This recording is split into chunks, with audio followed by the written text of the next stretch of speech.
Hey guys, welcome back to Horsetooth Cinema, and we've got another podcast for you today. Got my good friend Jackie back for another episode. How you doing today? I'm good. How are you? Doing good, doing good. So yeah, last time we talked about Indiana Jones, obviously. Movies that are very close to our hearts, and we're going to be keeping it along those same lines today, because we're going to be talking about the Daniel Craig James Bond movies. So Yes. first of all, I want to start with just your history with Bond, because you have actually seen all the Bond movies, right? You did that for one summer? Yes. So the first Bond film I ever saw was Skyfall in theaters. And I loved it. I think that And was then mine too. And I remember like thinking like, oh, wait a minute, no. I actually might have seen Casino Royale and Quantum of Solace at home on DVD before I went to see Skyfall. So yeah, but yeah, I loved it and too in theaters. That was awesome. yeah, and then I watched all the new ones when they came out. And then in summer 2020, when the pandemic was happening, me and my good friend Mike, Mike, sorry, watched every single James Bond film over the Oh, course of like a couple months, and it was a lot. yeah, yeah. No, it sounds like a bit of an assignment. Like I think I mean I watch a lot of movies, but I think I would get a little bit like I don't know, frustrated, like knowing that I've got to do like the same thing kind of like every night. I mean, obviously the movies are very different tonally, but like still kind of the same character for like basically, I mean, how long did it take you guys to do that? Mm, like a couple months. We didn't hang out every day. That's the thing, Um, is like if you're doing it with a friend, like every you're probably not going to do it every day, you know? yeah, Yeah. exactly. Um, yeah. Well, cool. I have not done that yet. I've seen about I think I've seen like 10 of the movies. So yeah, I've gotten a good feel for it though. Like I've gotten like kind of a diverse background. So I've seen all of the Daniel Craig movies, seen a couple of the Connery ones. I've seen a Roger Moore one, Pierce Brosnan, and Timothy Dalton. So I've seen all at least one of all of them, except for the one that George Lazenby did on Her Majesty's Secret Service, Yeah, which I've heard is really good. it is. Yeah, cool. But yeah, so we're just focusing on the Daniel Craig ones today. And what I kind of wanted to do is do like a ranked list of them. So last time we just kind of went like chronologically. But yeah, this one I think it'd be fun to do a little rank for us. So I don't know how we want to do this. Maybe what we could do is we could start off with, I'll just ask you what your number five is, and then whatever that is, we'll talk about it. And then we'll just kind of go through that way, and we'll just be able to talk about both of them, just like according to your list. So Oh, great. cool. Yeah. So I guess we'll just go ahead and kick it off. What is your number five, Jackie? My least favorite of the Daniel Craig Bond films is easily Quantum of Solace. Okay, okay. That's not my number five, but we will talk Oh, about it. Yeah. I actually this was the only one that I made sure to rewatch for this video, because I think I hadn't seen it since like 2012 or so, like 10 years basically. So I was like, I don't remember much about this except for certain images, so I better just yeah. rewatch it again. But yeah, so I did that. Yeah, why is it number five for you? Okay, well, first of all, I think the plot is kind of weird. It's weirdly paced. Um, and you don't really figure out what the bad guy's doing until like most of the way through the film. And I know that's a common like thing to do, but the way they do it is really bad in my opinion. And so I just yeah, like the writing's bad. And then the villain himself, not very good, not very memorable. Dominic Green. What a great name for a Bond villain. Wow, yeah, he sounds like a fucking Clue character. I know. Um, and then I don't know, there's like only one action scene that's memorable, the plane kind of thing. Mhm. But other than that, well, I guess the hotel fire at the end, but Yeah. uh, eh, Yeah. No, I agree with a lot of that. I do really like that that hotel fire sequence. for some reason, I got the feel that the beginning of the film and the ending of the film were like edited by different people, because one of my big problems with Quantum of Solace is that the action sequences are really horribly edited. Like it's just so much like quick cutting.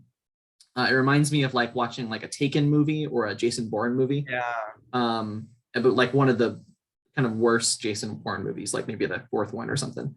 Yeah, it's just kind of, yeah, I don't know. I just really don't like how it's edited together. But from what I remember, that scene, that fire scene, was like not as bad. And you get a little bit more of a sense for the brutality. Because like James Bond and the girl, they basically almost die in there. Like if it weren't for the hole being blown open in the side of the building, they probably would have just burned alive. So I like that. But yeah, no, the action for sure. Ugh. It's very subpar. Yeah. And another thing that, I mean, just generally, I feel like it's a very forgettable film. Like my most recent watch of it was probably like last year, and I don't remember most of it, which is was like last year, you said? Yeah. Yeah.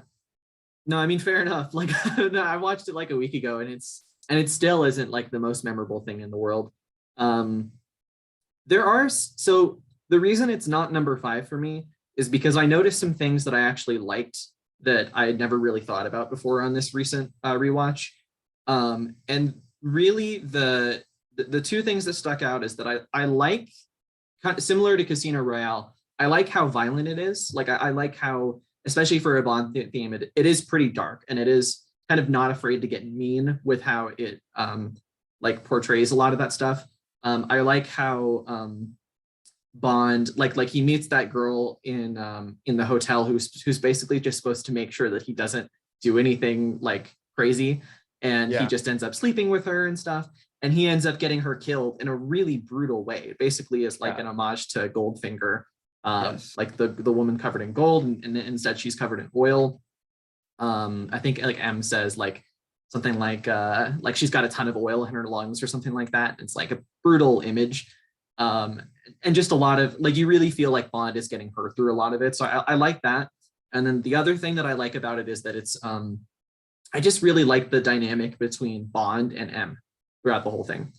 Because obviously, like, you know, coming off of Casino Royale, Bond is just kind of out for revenge because he had this very personal loss, and he's finding out that it wasn't by accident. It was there are more people involved in this, and he wants to kind of solve it for himself. Whereas M is like, you know, you're still working for us. Like we're not just going to fund your revenge. Like you need to stick to the book pretty much. And I think that dynamic is really interesting. And it's like, I don't know, it's one of the, I mean, obviously Skyfall is the best like movie between Bond and M, as we'll get into, but like this, I thought this was actually pretty underrated. And I think people don't talk about that aspect of it enough. Yeah. Is there anything you kind of like about it, or? Honestly, I don't hate it, but it's like I can't think of anything that really makes me go, ooh. Yeah. You know, I can't recall anything.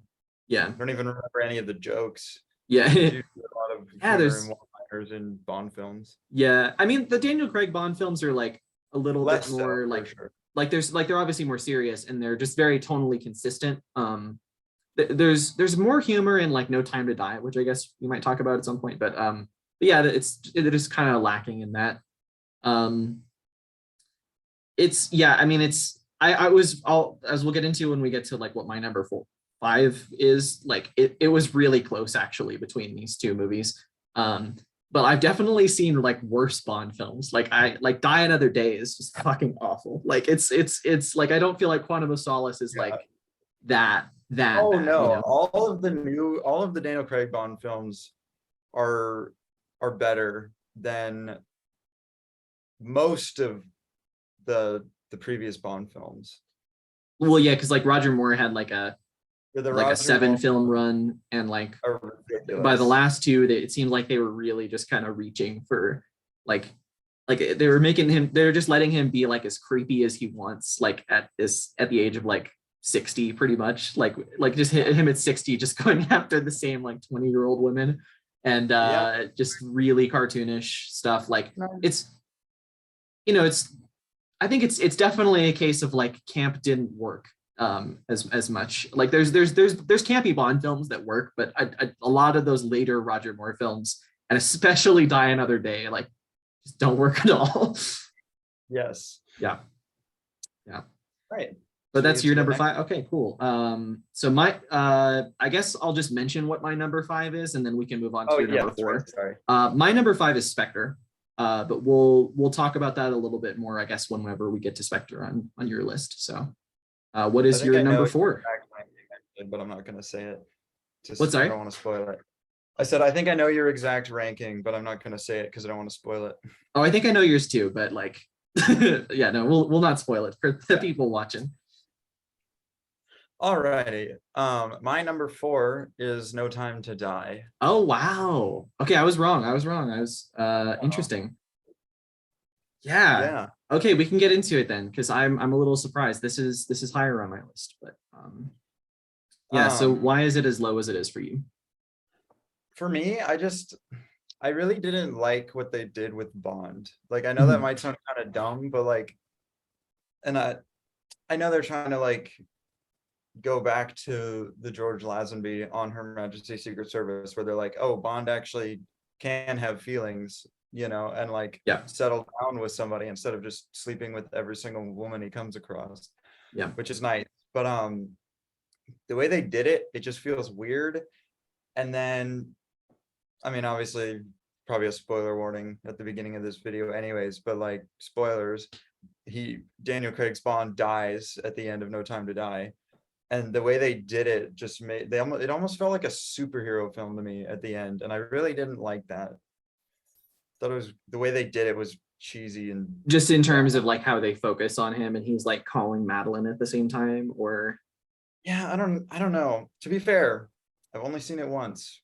I will okay. have to watch it. But it's very long. It's a little bit of an intimidating rewatch. That's kind of why is. I actually didn't rewatch Spectre, because it's also really long. But It's yeah. um, So I don't like those aspects of the film. Once again, the plot is kind of like the evil plot by the bad guys. It's like honestly cartoonish in No Time to Die, in my the opinion. It's nanobot like, stuff. yeah, they're like, oh, we've got a nanobot disease and we're gonna infect the whole planet. It's like, shut up. Sure. Well, I think so. I'm sure you know this, but like their original idea for it, I think, was more of a bioweapon. So rather than like just nanobots, they wanted to do like just a disease, pretty much. But obviously, with the pandemic, I could see them more, especially with if you're making a movie with a $200 million budget. I think you do have to take stuff like that into concern.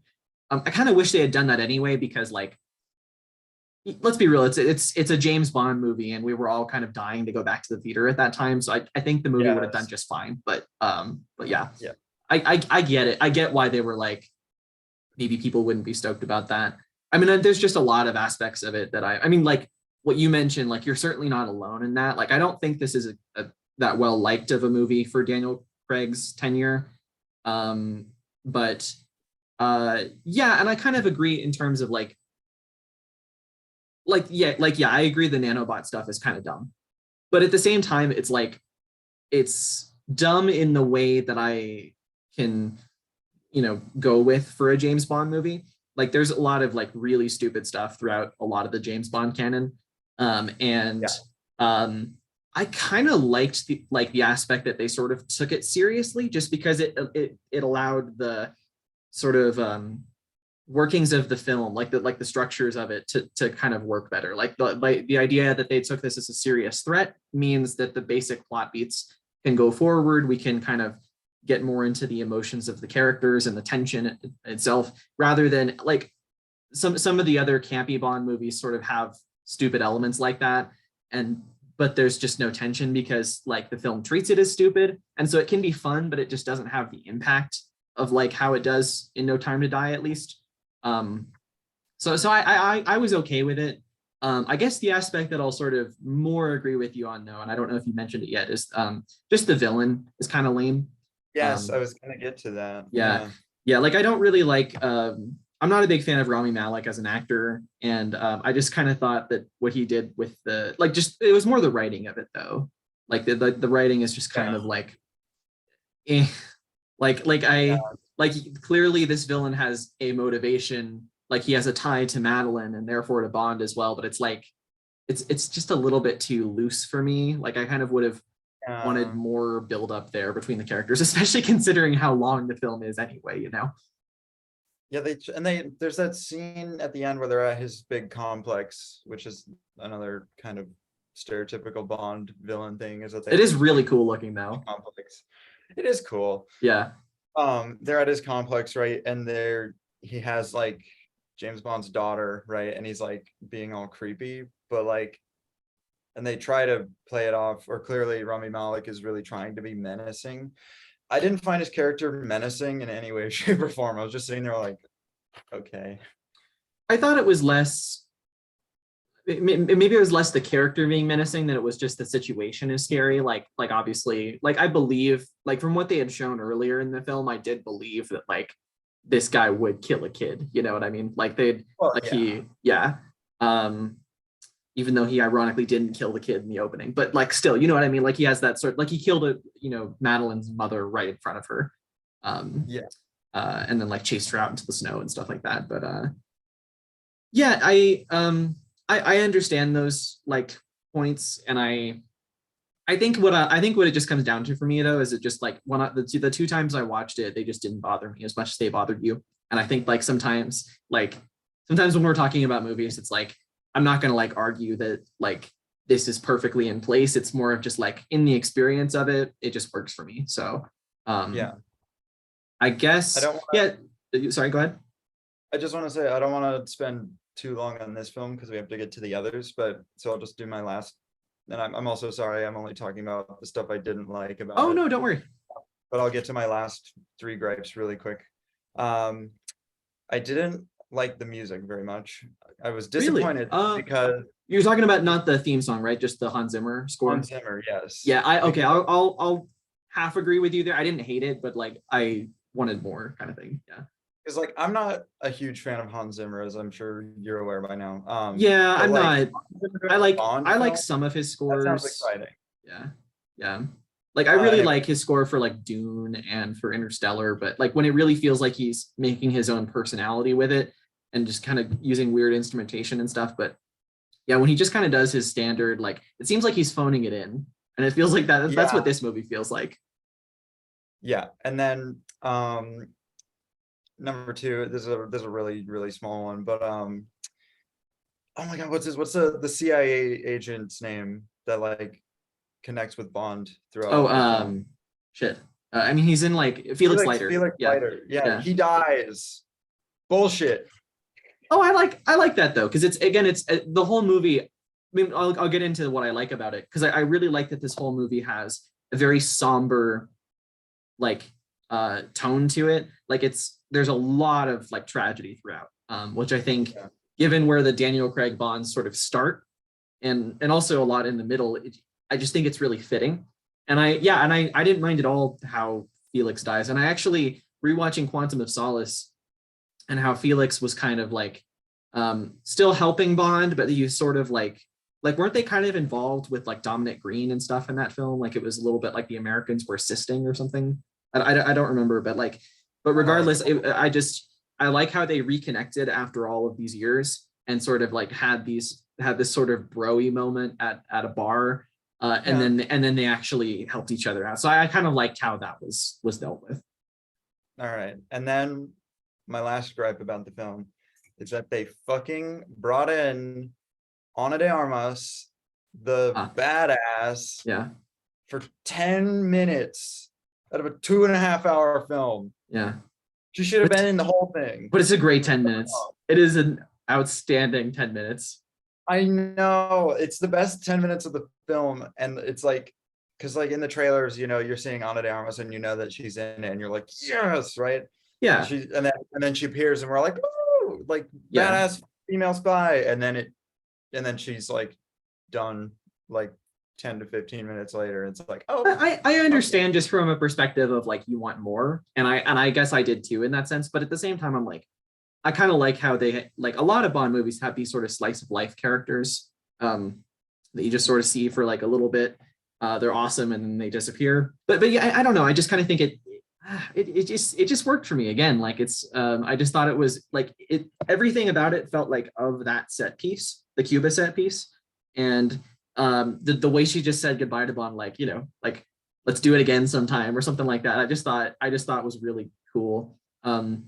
Like more so than some of the other Bond, like Daniel Craig Bond movies. This No Time to Die did have a fun feel to it, and that was kind of like what played a role in it for me. Like I know it's like throughout it's very somber, but then certain set pieces are really like fun, like genuinely fun, as opposed to like trying to be. Yeah. I don't know. I just thought it was really cool. And I like that they do have another female side character, Lashana Lynch's character. Yes. Her name in it. Well, she plays 007. Yeah, like even she's though, the new 007. yeah.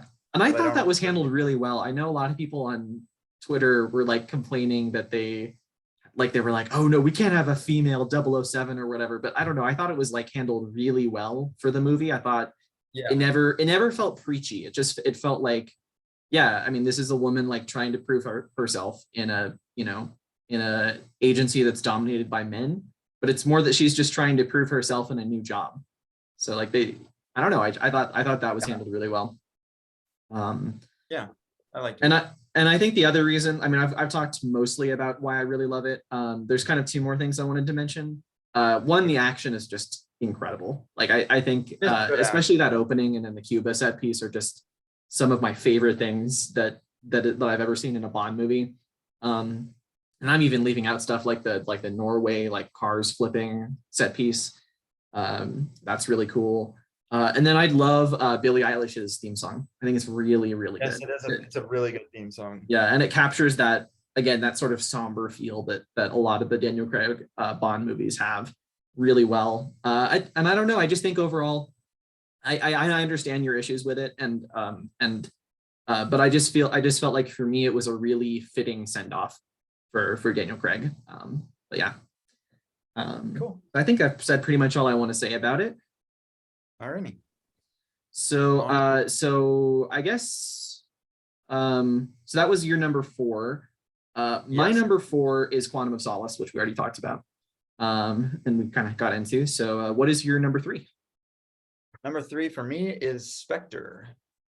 Fair enough. And I'm worried I'm going to piss you off here because number 3 for me is Skyfall. Ooh. Yeah. It was close. It was really close. But yeah. So we'll get into that a bit later. But yeah, let's talk about Spectre because I have a lot to say about this. Go ahead. Okay, so for Spectre, well, I've been saying all the things I really don't like about the previous 2 films, so maybe I'll start with some things I do like about it.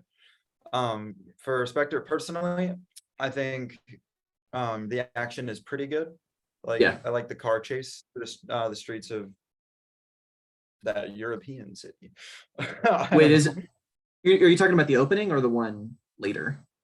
I didn't know I didn't remember that the opening. Oh, the opening's in Mexico City, and I agree. No, That's an awesome opening. That is an awesome opening. Yeah. Yes, I was talking about the scene later where they're like racing supercars through like the streets of some European city.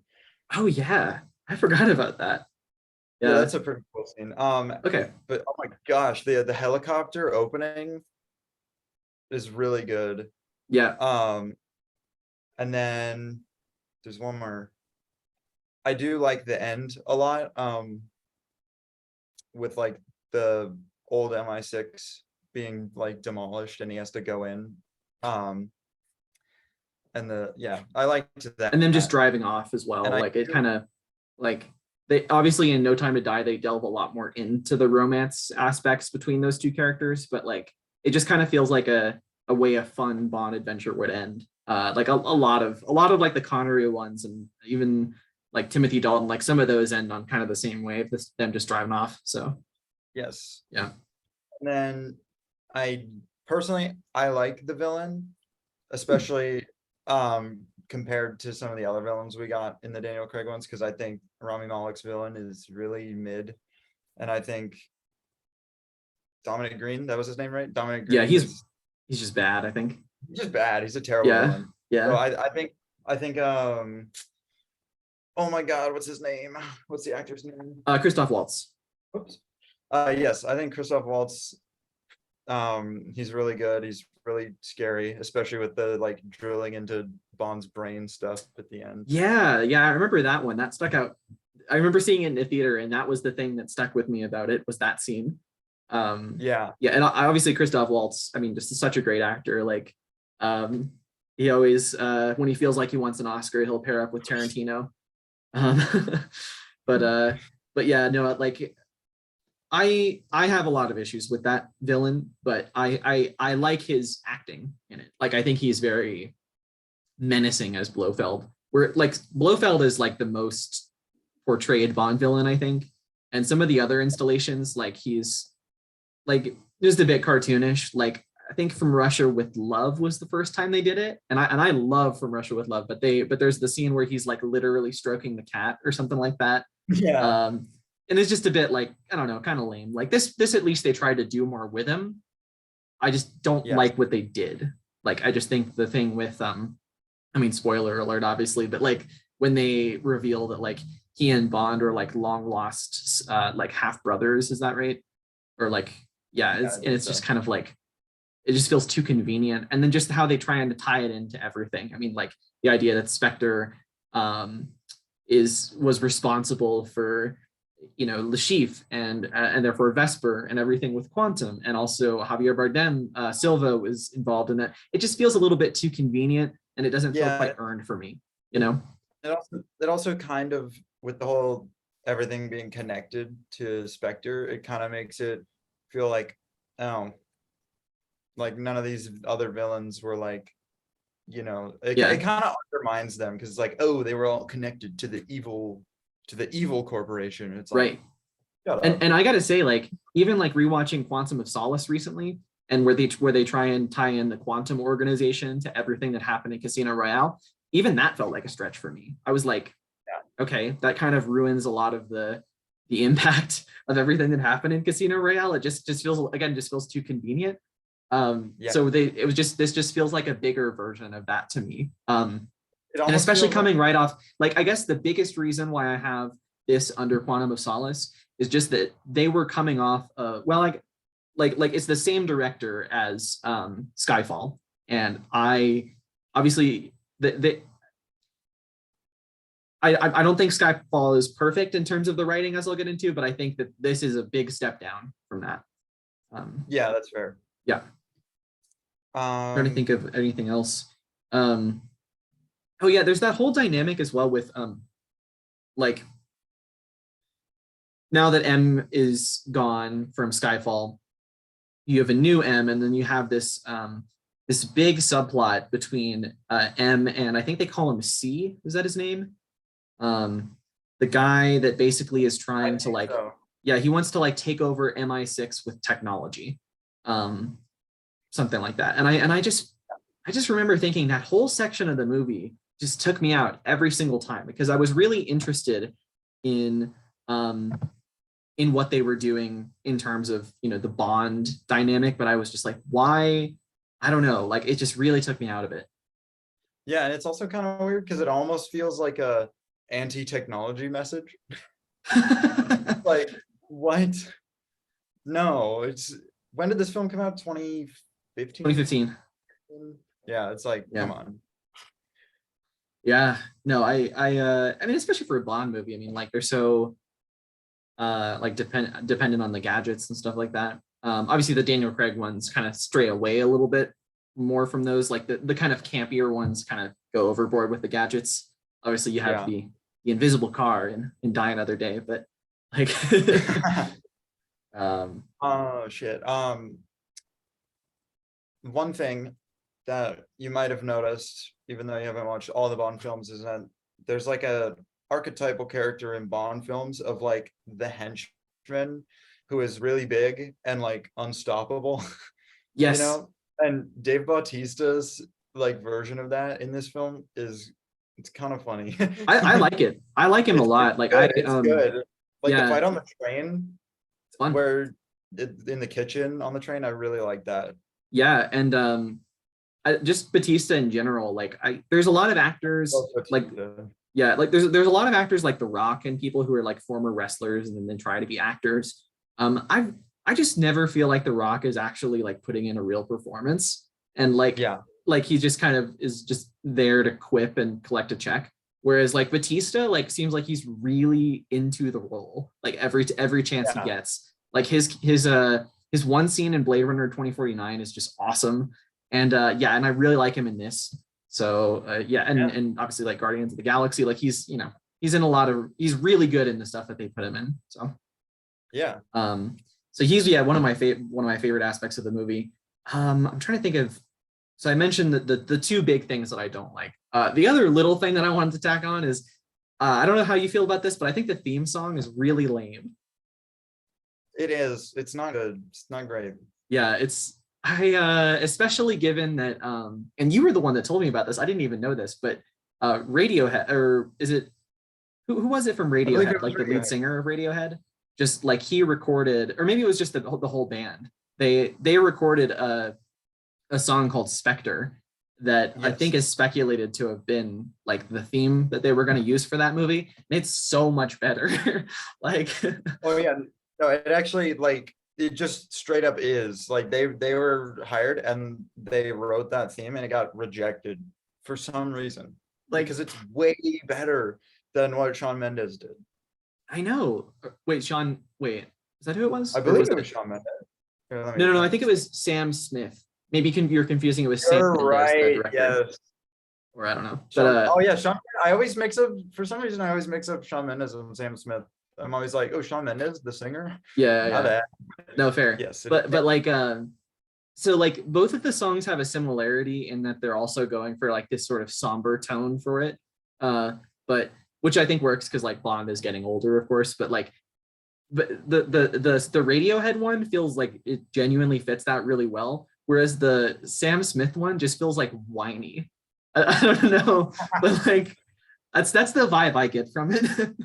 Yeah, it's not good. Sorry, we had to end this because of we had to like start a new meeting with the Zoom stupid shit. But yeah, regardless. So I think I've kind of said everything I need to about Spectre. The main thing is, just again, I feel like coming off Skyfall, especially bringing all the same people back, I just kind of wanted quite a bit more to it. But the two, like Quantum of Solace and Spectre, are like really close for me. So yeah, cool. That was your number 3, and I mentioned my number 3 is Skyfall, which we'll talk about. What is your number 2? My number 2 is Casino Royale. All right then. And my number 2 is No Time to Die, which we already got into. And then so let's talk about Casino Royale. That's a good one. It is, yeah. For me, it's really close between my number. Well, we already know it's Skyfall at this point because there's only one left. Yeah, and I should say my number 1 is Casino Royale, but we'll get into it. Yeah. We'll just kind of talk. Let's just talk about Casino Royale, and then we'll talk about Skyfall. Yes. So Casino Royale is just so fun. I love all the action is really good. The opening's really good. The music's really good. They somehow managed to make like watching a bunch of rich dudes playing poker like riveting. And the villain is really good. Oh yeah, like and I gotta say, like, as I watched like this video where like this professional poker player like analyzed the poker in Casino Royale, and it's definitely like not like super accurate in terms of like how things would actually play out. They fuck around with like the logic of things, but it's like but everything that they take out is specifically because they want to make the poker scene really engaging, and I think they did a really good job of doing that because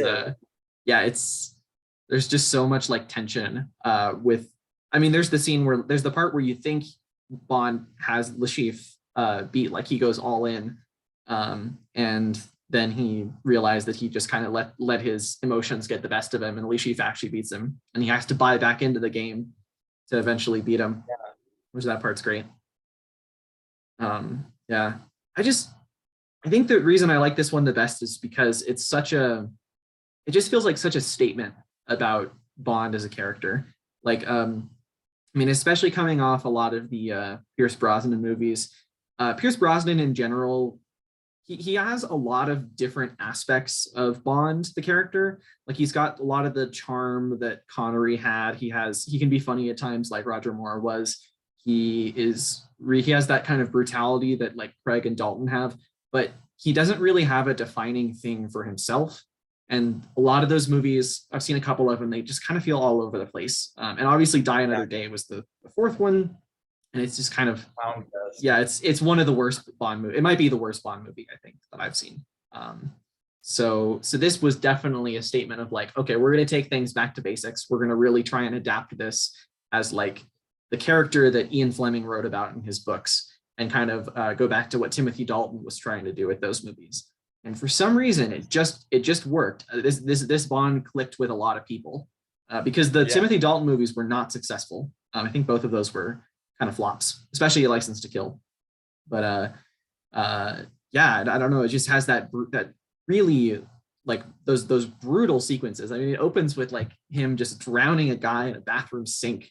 Oh yeah, no, I love the interplay in that scene because it's like they're sitting in like a really modern office and they're just like, you know, he's like talking, has like a gun on him, right? And he's talking, and then it just cuts to like the most brutal fight you've ever seen, like in a grungy bathroom. Yeah. It's like, I love it. Oh my God, yeah. And then the way that right after he's finished, he thinks he's dead, but he's not quite. And the guy's like picking up the gun, getting ready to shoot him. Yes. And then it just does boom, cuts to the gun barrel sequence. It's so awesome. So cool. Yeah, it's definitely like it's the coolest. I really like Chris Cornell's "You Know My Name," like his theme song for this, but it's not my favorite of the Bond themes. It's really good, but it's definitely my favorite like transition between like what's going on to the theme. Yeah. Like you see the thing, and then it's like yeah. It's, it's so good. Oh my God. Yeah, and most of the Daniel Craig Bond movies, all of them except for the last two, I believe, or so actually, I guess, yeah, the first three, none of them open with the classic gun barrel sequence. They all try and do something a little bit different with it before they lead into it, which I really like. But like Quantum of Solace and Skyfall just kind of do it at the end of the movie instead.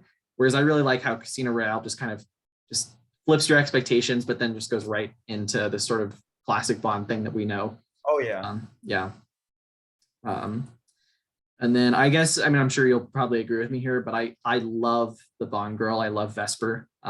She's probably my favorite Bond girl. I think she just has like the most dimension to her as a character. There's a lot of Bond movies where the Bond girl is just like either the person to go along with him and sleep with him and occasionally help him, maybe, you know, it's like they don't always have the best like portrayal of women, of course. Yeah. Oh yeah, definitely not. Yeah, and Vesper, I just think is the best character they could create with this because not only is she, you know, smart and competent, but she's flawed. You know, she's not a character that we're just necessarily rooting for all the time. Like we're always a little skeptical of her, I think. Which works with like where the movie goes. So, yeah. And then obviously, you know, Le Chiffre is, I think, a great Bond villain. Matt Nicholson is just an awesome actor. I love how, I'm sorry, the one scene that I think is just like really, really funny that they decided to include in the film is they're like, what if we just had a cock and ball torture scene? Yes. Which Bond and Le Chiffre. Just compare the tone of that scene to the tone of Die Another Day. It doesn't even seem like it's the same franchise. You know what I mean? No.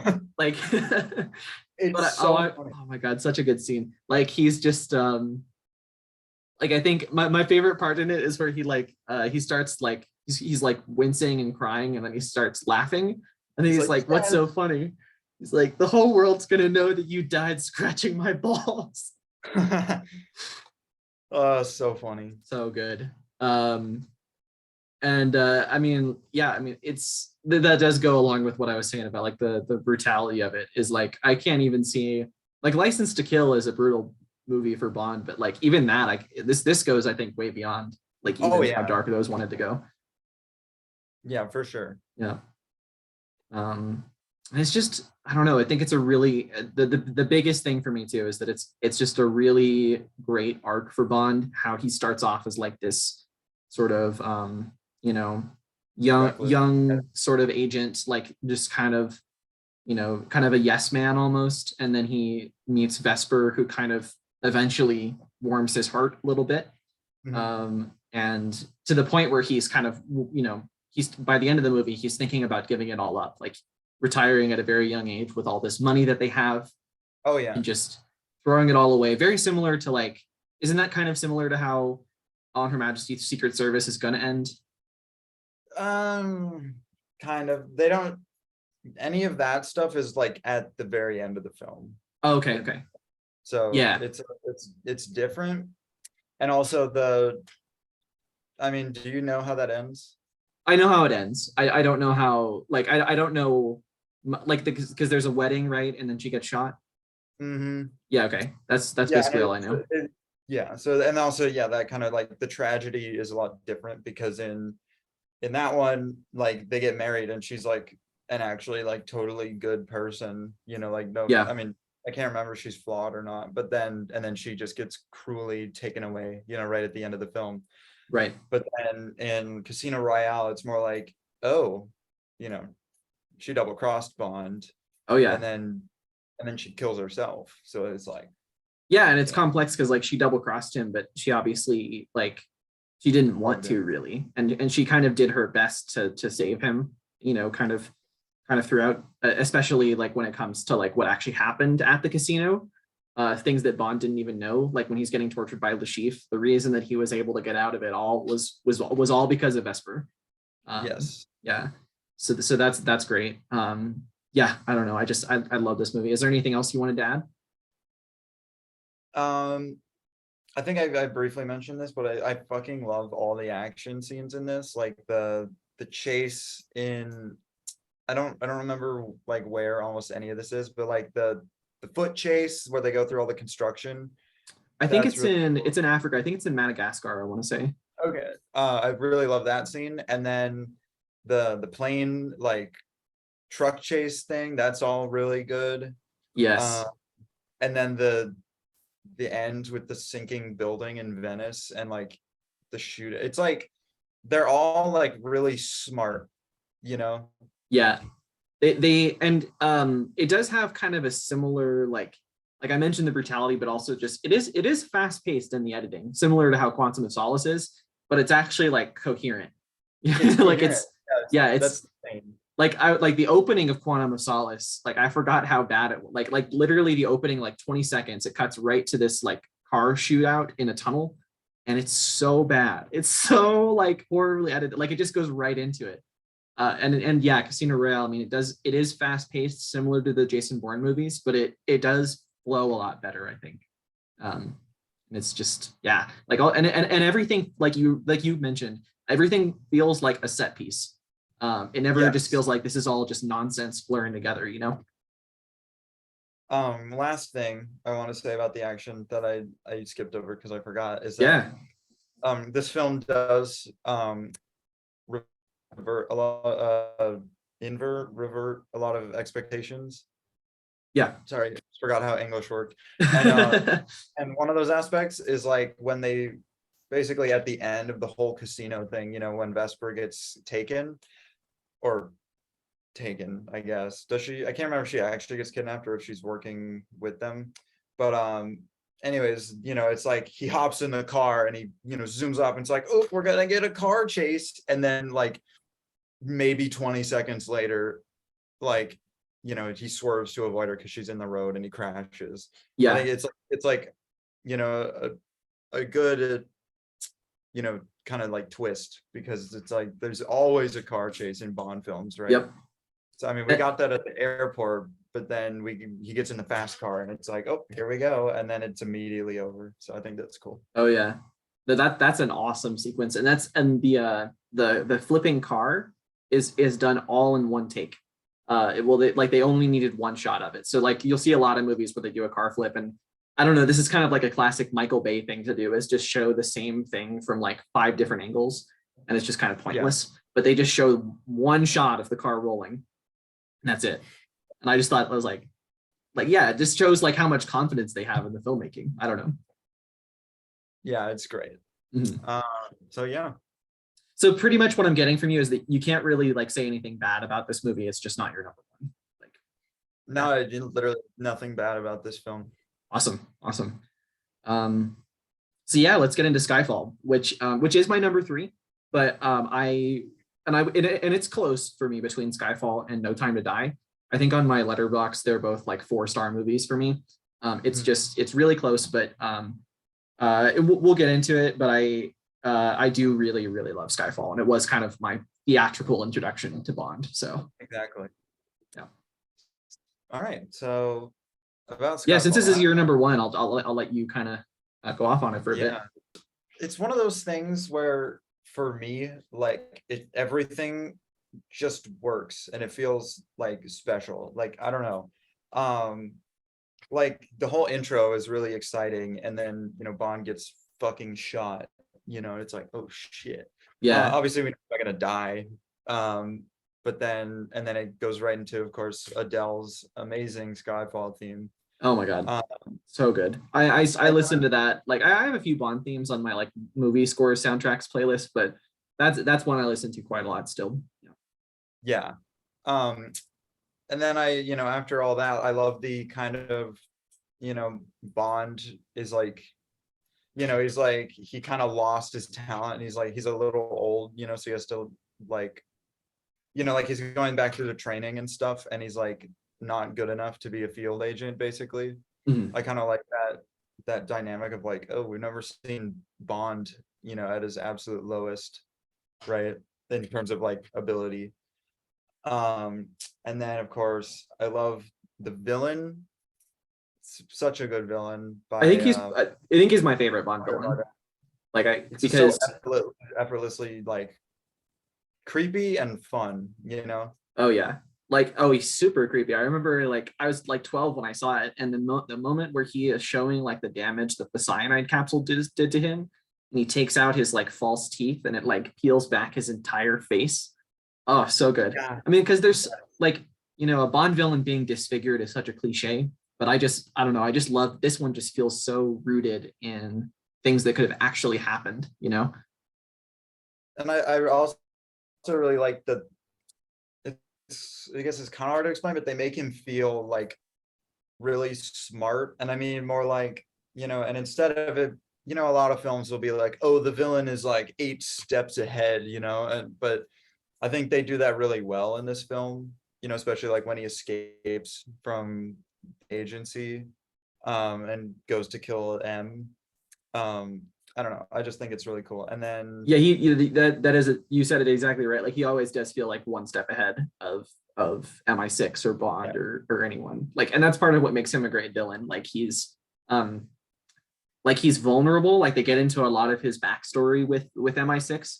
And you kind of see why he would be motivated to do this, but then he's also just very competent, like more so than even like Lashif, I would say. Yeah. Another thing is about him that I love as a bad guy is that for once he's not trying to destabilize an entire country. He's not trying to end the world or take over the world. He's just trying to kill M. Yeah, like that's basically his whole thing, and he wins. He literally succeeds, which well, is and he also wants to, like, he does, obviously he wants to fuck with them first. Like he does a lot of like he blows up the MI6 headquarters at the start of the movie, and he just does a lot of bad shit throughout. That affects more than just M, but it's all directed towards her. This is all like his revenge story in a lot of ways. Yeah. So everything with him, I love. I think it's great. Oh yeah. The action is all really good. Mm-hmm. Standout scenes would be I mean, it's not exactly action, but like the scene where Bond is like going through the subway tunnels, like trying to find, oh my God, I forgot the villain's name. Shoot, Silva, Silva? yes. Yeah. And then the whole end, with his old house out in the Scottish countryside. That's Yeah. all so cool. Yeah. And probably my favorite one is the opening, the one on top of the train, and also just where they're like chasing him through Istanbul and stuff like that. I think they use the location of that really well. Yeah. Yeah. Any other things I should? Oh yeah, I love the music. The music, in my opinion, is the best, or maybe tied with Casino Royale. They're very different scores, but they're both equally cool. Who did the score for Skyfall? Oh my God, I think James Newton Howard, maybe. It's one of those guys. Hang on, let me just make sure. Or no, Thomas Newman, sorry. Thomas Newman. Oh, he's really good. Yeah. Yeah, so like Casino Royale by oh my God, I'm forgetting all these people's names. I'm so sorry. David Arnold.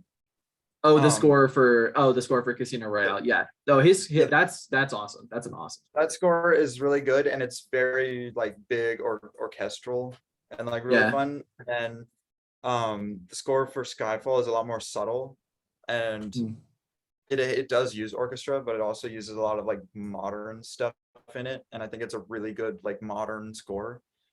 Yeah, it's modern without being like Hans Zimmer and like in your face about it. Exactly, you know what I mean? Exactly. Like, yeah. So I think I've touched on pretty much everything that I really love about it. Yeah, and I agree with everything you just said.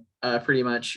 The only thing I'll slightly disagree with, and the reason it's not slightly higher for me, is it's a couple things. So, for one, I think that Bond's arc in this movie isn't that strong. And what I mean by this is just that he starts off losing because like he obviously like he was supposed to get this target, and then he falls off the train, almost dies, and like disappears for a little bit. And then he ends the film losing. he was supposed to stop like Silva from killing M, and he doesn't. I'm not that like it's not that big of a deal for me. Like that's I think a lot of people's biggest issue with Skyfall. But like for me, I still kind of get the argument that like, well, like it's that's what it's about. Is the whole movie is about failure and him coping with that, and that just goes along with what the whole Daniel Craig Bond movies are trying to do. So I think that's, like I think I can give it a pass for that. So the bigger thing for me though is just that it tries to like, so when he disappears for a little bit, and then he comes back, and like you said, like he is kind of struggling getting back on track and stuff. Like I can kind of get where they're coming from in terms of like, well, he was injured and maybe away for a little while, but it's not like it's not like No Time to Die where he was away for 5 years or something. It seems like it wasn't that long.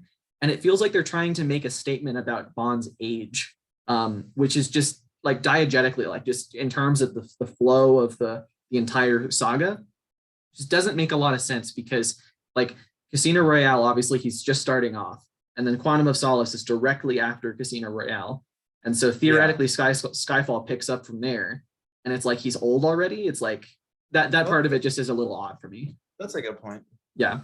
But other than, I do think it's a minor issue. Like overall, like just the effect of what they're going for in terms of like making this a movie about failure. Like I think it's fine, and just everything about this is just so well constructed that I can endlessly watch this movie again. Oh yeah. Oh right. One really quick thing. I love the new Q character. Oh yeah, yeah. Great. So I love their little introduction where he's like, I'm the new Q, and he's like, you got to be joking. Right. And so yeah, exactly. And he's fun in Spectre and in No Time to Die. But nothing beats the scene where they introduce him in the art museum. I love and he's that like so much. And he's like, were you expecting an exploding pen? Like because they did because wait a minute, isn't the exploding pen a direct reference to GoldenEye? Because there's the scene in GoldenEye where they're at the facility and he's like flipping the pen. Yeah.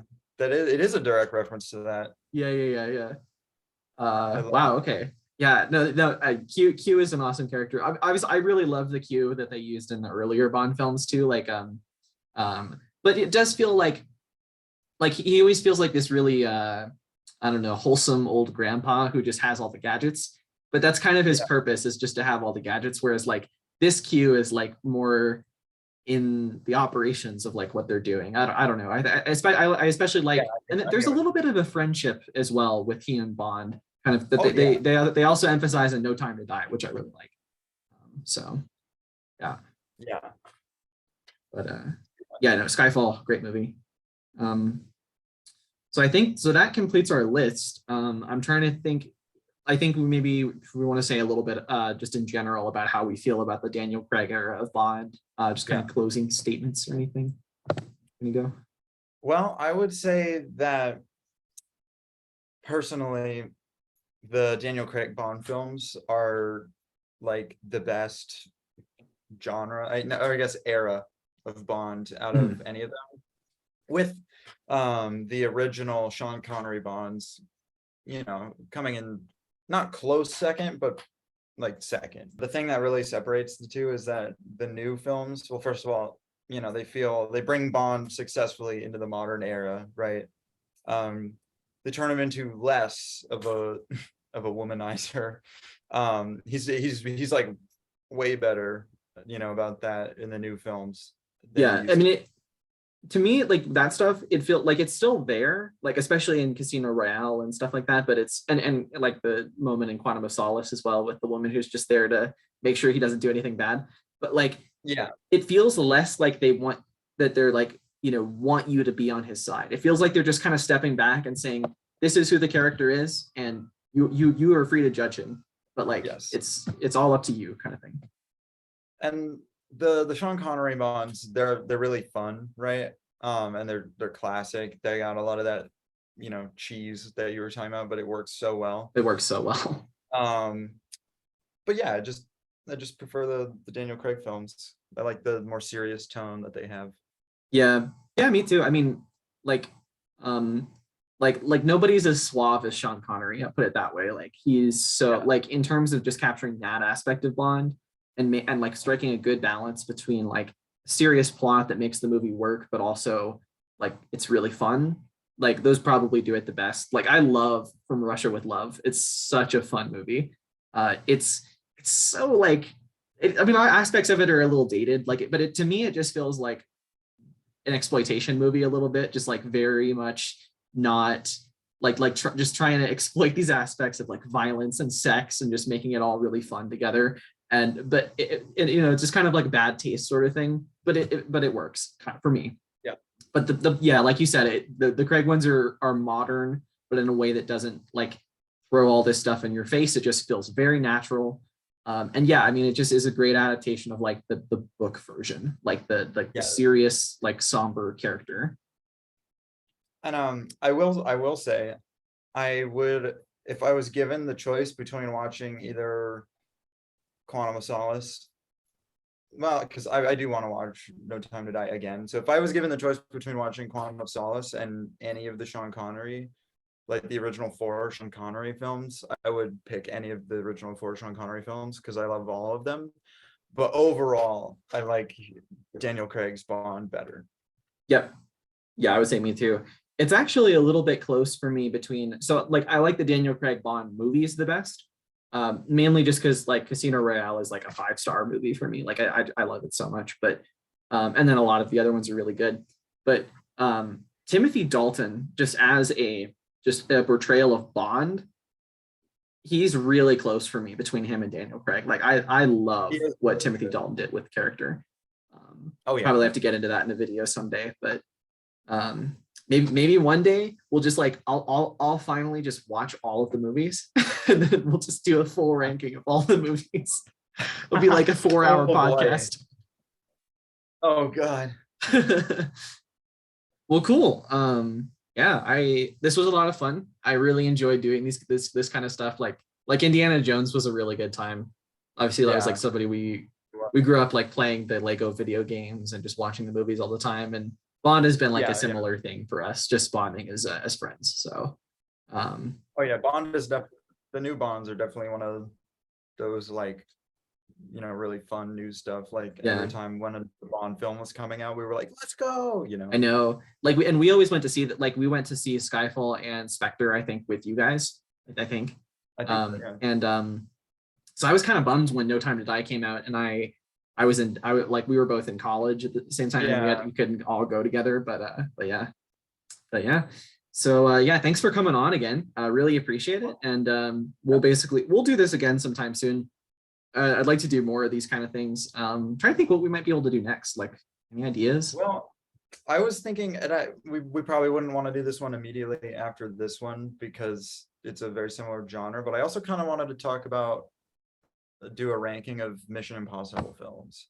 Cool. I'd love to do that. I haven't seen all of them yet. I've only seen 3. Yeah. Actually, shit. I might have only seen 2 of them.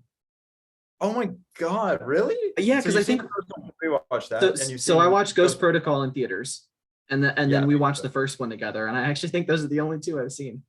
You haven't seen Rogue Nation or No. Fallout? No, I need to, We'll especially have with to the do new that. ones coming out after that. But yeah, Yes. Yeah, that'd be a fun Yeah. one, but we should wait because you need to watch all the rest of them. And also this, we just talked about James Bond, and they're kind of like rival film series. So yeah, I think maybe the difference is that just Mission Impossible defines itself more so by the set pieces than definitely, at least nowadays, than the characters. Like I way prefer James Bond as a character to anyone in Mission Impossible, but Oh, the yeah. Mission Impossible set pieces are really hard to top.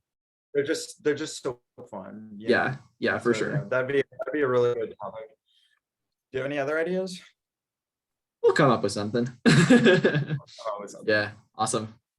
Well, Alright. yeah, thanks for coming on, and I'll just do my little outro here. If you guys like this video, please like down below, subscribe to the channel if you want. I should have some more reviews coming out soon. Next one I'll be doing is for a movie I saw called Barbarian. Have you heard anything about this, Jackie? I have actually right before we started this, I saw a trailer for it on Instagram, and it was like it had all these really good reviews. So I looked it up, and I was like, huh. Yeah, it's one of the most fun experiences I've had in a theater in a long time, because it's a very fucking weird movie. And I saw it in XD at the Bistro. And I don't know why they put a movie like this, like a weird little horror movie, on the biggest screen possible. But I was in there with like a ton of normies on a Friday night, and it was the best shit ever. So I will be reviewing that. But yeah. Awesome. Yeah, so just stay tuned for that. And yeah, I'll see you guys in the next one. See you, Jackie. Thanks again.